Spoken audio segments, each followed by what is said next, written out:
Hi viewers. Today, we have got another episode of Telecom Legend, and today actually we have got the real legend, the real person, like who the entire telecom industry admire. It is his own companies, his competitors, everyone. I think one single person who is the most admired telecom professionals we know, Mr. Akhil Gupta. So thank you very much for your time to us today. And Arvind, thanks for a very, very warm introduction.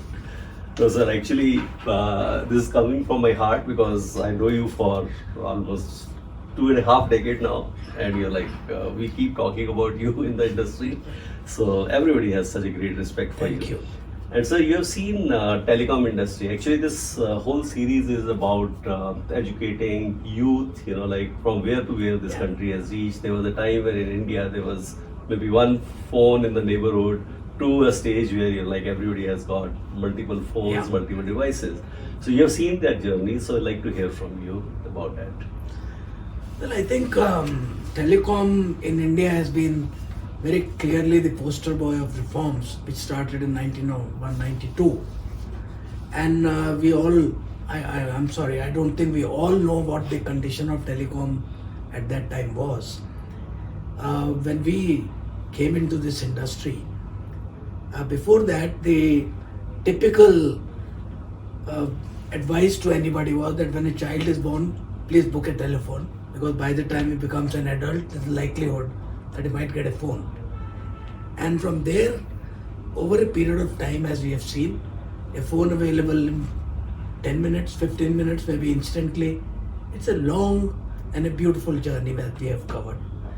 I think this was one industry which had obviously the biggest need for this country's progress, our economic development, our technological development, everything depended on telecommunications.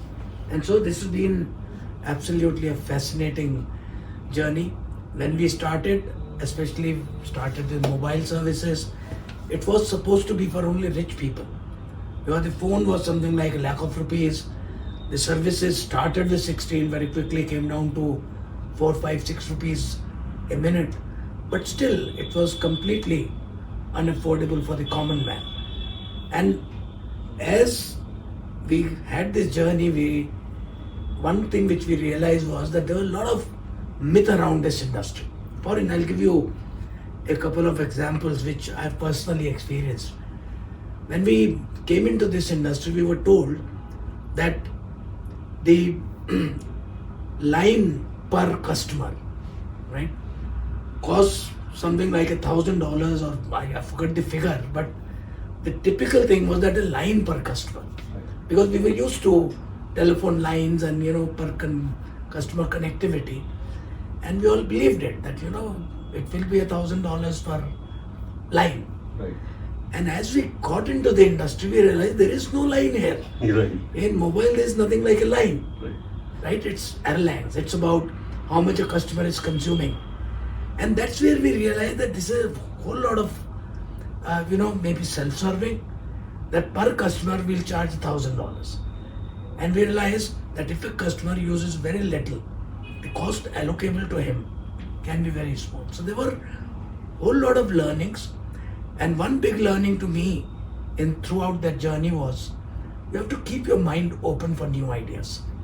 If you can think out of the box, challenge the established norms with good reason, I think that's something which I would say has been the greatest learning for me from this industry. So you have done some real great, I'll say, real reforms or something which was like new in the industry. Nobody ever thought of that, like managed services or using IT, on services basis. So how those ideas comes to you, and you're like, how you are able to really bring it to actually application? Yeah, you're right. We did some what has come to be known as transformative deals. The managed services or the network outsourcing, management outsourcing, IT outsourcing, of course call centers were being outsourced. These were path breaking. But I must admit this was not a stroke of genius or anything, it was sheer necessity. Let's take IT. When we started, we were, of course, Bharti was the smallest of the 8 operators, and no IT engineer was really willing to join us. It's the problem which a lot of startups today face on the technical stuff. Technical people don't want to join them unless they are well established, and we were far from being well established. They wanted to go to IT companies, Infosys, IBM, Wipro, TCS. Nobody really wanted to come to us from the IT fraternity. And we realized that we have only two choices. One, either we curb our ambitions, and that, our DNA didn't allow us to curb our ambition, or to find a way around it. The way around it was that if these people want to go and join IBM, let's try and outsource our IT, the planning, maintenance, the whole comprehensive outsourcing to somebody, one or two entities. And finally, after a lot of debate and a lot of working around, we settled for IBM, which was a comprehensive IT solution, which was equipment, services, maintenance, all three combined. So it was a necessity, sheer necessity. The same was with the networks. I mean, we had no idea how a network is run, how a network is maintained, and we realized how many people we may keep. If there was a trouble, our only port of call was Ericsson. Finally, we had to call them. Right. So we decided that if we have to move very quickly, we want to expand all over the country, let's engage Ericsson. Let's tell them, you maintain our network. Let this responsibility, like supply of equipment, maintenance will also be with you. And we transferred the people that we had to them. So all this arose more out of necessity. Yes, one area where I think we generally took a very bold step was on the passive infrastructure, where we really took a very bold initiative of getting three fierce competitors together under one company. That was the Industries. That was, of course, something I say. remember in New Year, like millennium, this beginning of the century, like the biggest term which we used to hear was you should compete and collaborate with the same set of people, and you actually did it. Yeah, I know. And we realized that it's quite possible. Right. It is actually pretty much possible. And surprisingly, my inspiration came. I don't know if you have ever been to Municipal Market in Connaught Place. Mm-hmm. You have Kake the Hotel and National and Royal. Right. And everybody served virtually the same food. Right. And I used to go there when I was very young, very often, because food was fantastic. And I realized every time they ran out of something, some particular item, Right. they would immediately go to the other guy and get that, Exactly. but not let you go to him. Right. And that really inspired me. I thought these guys fiercely compete, Right. but they're also collaborating. Exactly. And I suspect they might have had a common kitchen at the back. Right. Quite possible. No, that So is. we really thought it should work. And you made such a great Yeah, giant because entity. we were wasting so much of money in capex, in opex, by triplicating everything. Mhm. And that's why even today, many places you find 4 towers within a 50-meter radius. Right. That was the legacy. Right. You don't see new towers like that anymore. Wherever They're we need shared. so many of them, We need so no many. matter if we put somewhere else, it is always useful. So that was something really great, and you create such a great entity out of it. I think it was again the necessity of the industry. Right. We have always had the lowest tariffs in the world. Mhm.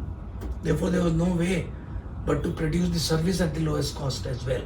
Right.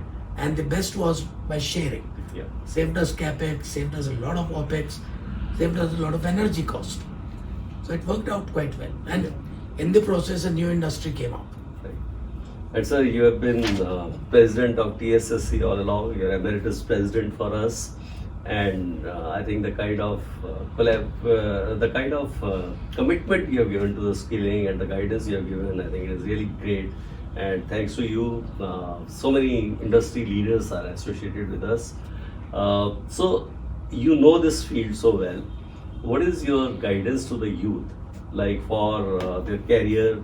how good is the telecom, what should they look at, and what should be the characteristics they should pick up? So, well, in fact, I should thank you and your team. You've been wonderful at TSSC. Skilling is naturally very, very important for this country. It will uplift millions of young people, from their economic poverty into mainstream economy. I'm obviously a big fan of skilling. Telecom again is an industry which, as you can imagine, it's perhaps the only industry which is the backbone of every development which takes place. Every technological development, whether it's artificial intelligence or anything else associated, the OTTs, anything which you can think of, everything rides on telecom.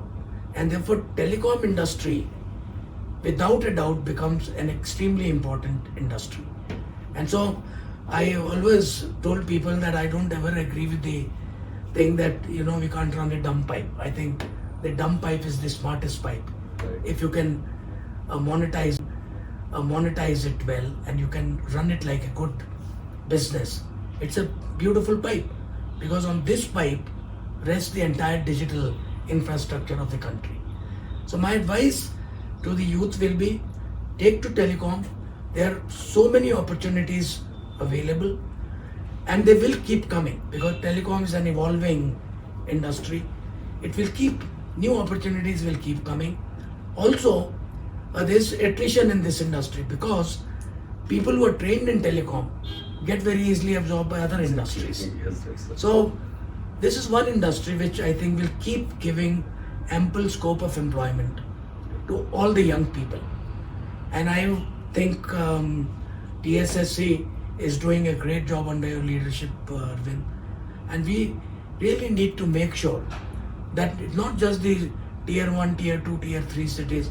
We need to go deep down into the country to try and see that the youth from those places can find their place in the telecom industry. The initiative we had today by inaugurating the Huawei bus, which is a technology bus, I think is a step in the right direction, where we'll be able to take this mobile van to various villages and just put that as a classroom there to attract the youth from there. I think many of the initiatives which you are taking are truly commendable, and I really wish you and your team some excellent work being done on this. So it's coming from you, it really means a lot.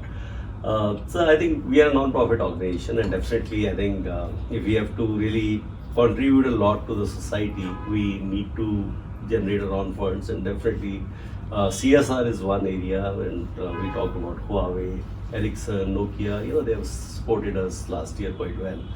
And we always look forward to your guidance and advice to grow our CSR. Like, what are the steps you'll suggest that this is the right steps we take so that more and more people get associated with us for CSR? I think we must realize that for every responsible company, CSR is a very responsible activity. Right. This is a fund or funds which are being carved out of the profits for the shareholders, and therefore the managements of each company have a fiduciary responsibility to put it up to the best use. So the fact is, the onus is on us. If we can show to them that by putting their CSR funds with us, we are putting it to great use in terms of nation building, because skilling is definitely a very important and strong pillar for nation building. If we can showcase what we are doing, the centers of excellence which we are creating, I have absolutely no doubt that any company which we approach will find this to be the best avenue for putting their CSR funds. So, as always, I believe the onus is on us. Let us showcase what we are doing. Let us take them around to the center of excellence which we are creating. All the initiatives which are being done with Ericsson, Nokia, Huawei, all Vodafone, all the telecom companies, I think if we can showcase and keep up to the promise, I have absolutely no doubt a lot of CSR funds will come to us. Yes, sir. And definitely I think we'll do our best to deploy in the most proper manner. So another area which definitely I think I look forward to your advice and guidance. We feel that placement is a very big thing for our growth, because ultimately that is a barometer of our success. If we place candidates well at a good salary, like more and more people will like to get associated with us. So we have telco jobs, but like what is your guidance and advice? What should we do more and more from business point of view, so that we are able to engage better with the industry? Yeah, I think ultimately when we talk of skilling, the purpose is jobs. Right. Right. There's no point skilling people and keeping them unemployed. Right. So placement is the ultimate goal which we need to conquer. One thing I can say, being on both sides, industry as well as skilling council, industry will use us, but there are a few requirements. The jobs they need to place, they need it as of yesterday. Right. They don't have time to wait. Then now we'll train, we'll recruit students. They can't afford. Right. Therefore, for placement, what we will have to do, which we are already now doing, is one, do a lot of trainings where the job placement is already done. Right. And there are many of them where there is training on the job. But even otherwise, on many of the other roles, we need to have a large number of candidates which are readily available to the industry. And therefore the job portal which we are doing, which is now getting enriched with a lot of data, I think that will meet the requirements of the industry, and we will see a whole lot of people being placed, because there is inherent demand in the industry. And as I said, the attrition is high, therefore there are vacancies which keep coming, besides of course the scale which is increasing. So you are also actually Africa, such a big continent where so many Airtel companies are there.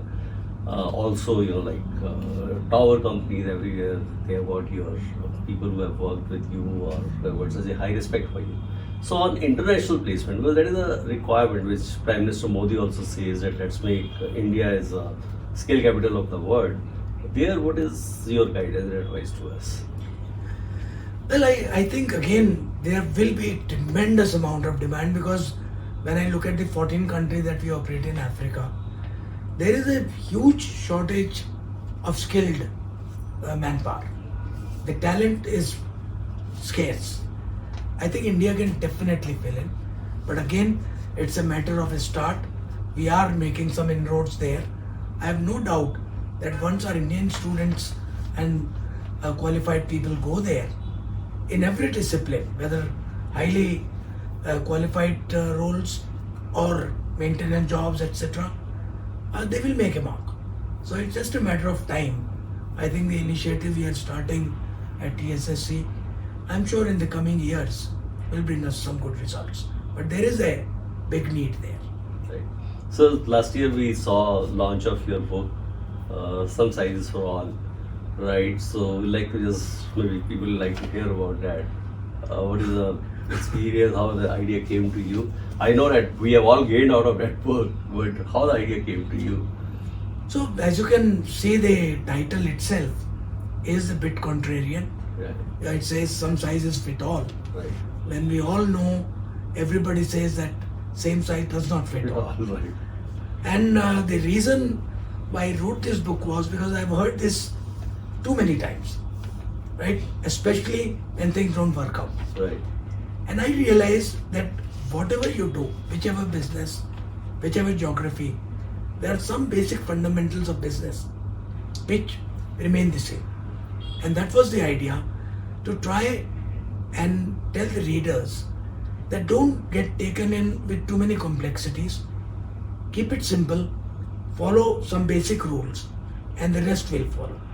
So that was the whole idea behind the book, because I've been always a very firm believer that we made, I think, especially industry like telecom, very complicated industry, very complex.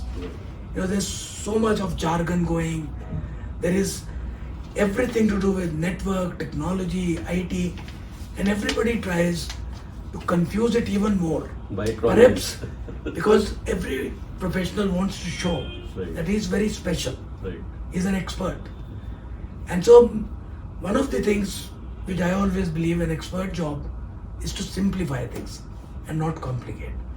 So this book has all been an attempt to see how we can simplify and demystify a lot of notions and a lot of complexities which surround us every day. There are some basic principles. If we follow them, we'll be fine. Things like good governance, a nice business model, clear-cut revenue model. These are some basic pillars which apply even to TSSC. Right. As you know, at TSSC, we do a wonderful social purpose which we are serving. But to say that we will be dependent on government funds will defeat that purpose. Right. And that's why what we are trying to do, as you know, under your leadership, trying to be self-sufficient, right? So we have a revenue model. Of course, we don't need profits, but we need revenues. Because that will enable us to keep on investing in more and more initiatives that we are undertaking. Good, sir. So, so I think it was very, very interesting for us, and we always keep gaining on all those things. So, just to make our discussion a bit fun for youngsters, there are some rapid fire questions.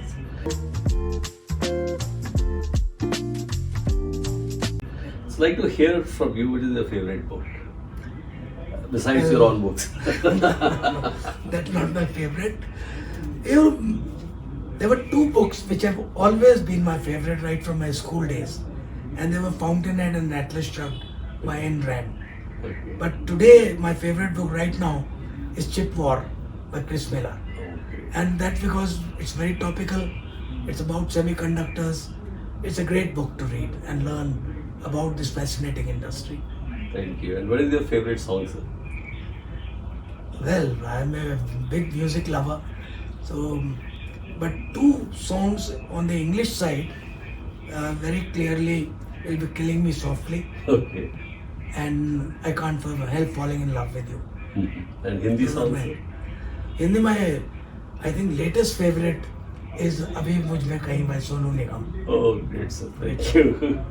And so, what is your hobbies? People would like to know, like I know you are, I don't know whether it is right to use that term, workaholic, but I know that you're very, very hardworking. One of the person I admire, the kind of depth and details you go into the things. But still, what are your hobbies, pastimes? Well, that is a bit of a funny question because I've always been fascinated by the debate on work-life balance. Okay. Right? To people like us, work is life. So, in some sense, work is hobby. Right. But yeah, I have many different interests. Music is definitely on top of the list. Sports is certainly the other one which I'm very, very deeply into. Both now watching, but otherwise playing. Right now, I only play tennis, but otherwise I played a lot of games. And which city outside Delhi is your favorite city and why? Well, among big cities, definitely New York. I think the energy, it's a different word altogether. But outside Delhi, my favorite place is Start in Switzerland. It's a town, small town, Right. but really beautiful. I love that place. Good. So I think you have also got eye like Yash Raj, right? He always had eye for the right kind of spot. You shot many movies there. Yeah, that's right. So thank you very much, sir. I think it was very, very interesting. I know we can keep talking to you for hours, but thank you very much for your time, sir. Thank you. And any last piece of advice to Telecom Sector Council or youth of this country from your Well, side? I think my advice to the youth will be, whatever industry you choose, just choose it with passion. I think whatever you do, be passionate about what you do. And irrespective of the role that you are playing, try to understand as to what can you contribute to the overall industry that you are working in. And that, whether you are a technician, whether you are a salesman, or you are the MD, applies to everybody. Everybody has a role to play. And so, if you can't understand, demand it from your seniors. Ask them to tell you where do you fit in, what can you contribute, which can make your company and the industry much better. But passion is important. and ultimately, of course, discipline and hard work. Thank you. Thanks a lot. Thank you very much. Thank you very much.